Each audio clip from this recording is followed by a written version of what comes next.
The first Yellowstone spin-off set in the modern day is anticipated to premiere on CBS in early 2026, as Luke Grimes returns to play John Dutton's son, Kayce, in Marshals.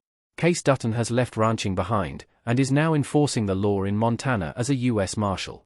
In this way, Grimes is following in the footsteps of two acting legends in the Western genre. Marshals looks to be the only upcoming Yellowstone show primarily focused on law enforcement, setting it apart from family-centric spin-offs like the Madison and the Dutton Ranch. What's more, U.S. Marshals have an especially distinguished history in TV westerns. Arguably the two best Western TV actors of all time, James Aress and Timothy Olyphant, both made their names in the genre playing U.S. Marshals. It appears to be a conscious decision on the part of Yellowstone and Marshals co-creator Taylor Sheridan to place Kayce Dutton in this esteemed tradition. Kayce Dutton becomes a U.S. Marshal in Yellowstone spin-off Marshals.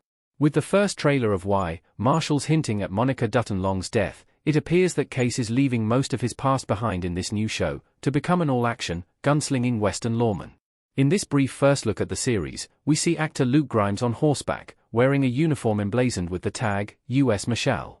The son he had with Monica, Tate Dutton, will play a role in the spin-off, but Kayce himself may well be a very different father figure in his new career, especially in light of everything he's lost. He's gone from being a loyal and good-natured rancher who's deeply protective of his family, to a buccaneering soldier of the law. 3 of TV's greatest Western characters were U.S. Marshals. This transformation elevates Kayce Dutton to a status typically reserved for the true greats of Western television. 3 of the best Western TV characters in the history of the genre followed the same career path.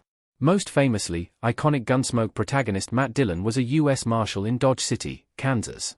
More recently, Timothy Olyphant has played 2 very different but equally revered lawmen who both worked for the U.S. Marshal Service. His greatest character, Justified's Raylan Givens, was a veteran U.S. Marshal who was reassigned to East Kentucky from Miami, Florida. A few years prior, Olyphant played Seth Bullock, who became the sheriff of the titular Gold Rush town in Deadwood, after serving as a U.S. Marshal in Montana. It was Bullock's history in the Marshal Service that qualified him to become a legendary law enforcer in the show. Luke Grimes could be the next James Aress or Timothy Olyphant. Timothy Olyphant's roles in Justified and Deadwood have made him a legend of the Western genre. Likewise, James Aress is seen as the John Wayne of TV westerns thanks to his 20-year stint as U.S. Marshal Matt Dillon. Luke Grimes is in good company, then, as he transitioned from being John Dutton's put-upon-dog's body at the Yellowstone Ranch, to a swashbuckling central hero working for the Marshal Service in Marshals. If his new show is a success, he could be viewed in a similar light to Aress and Olyphant, as a genuine great of TV westerns.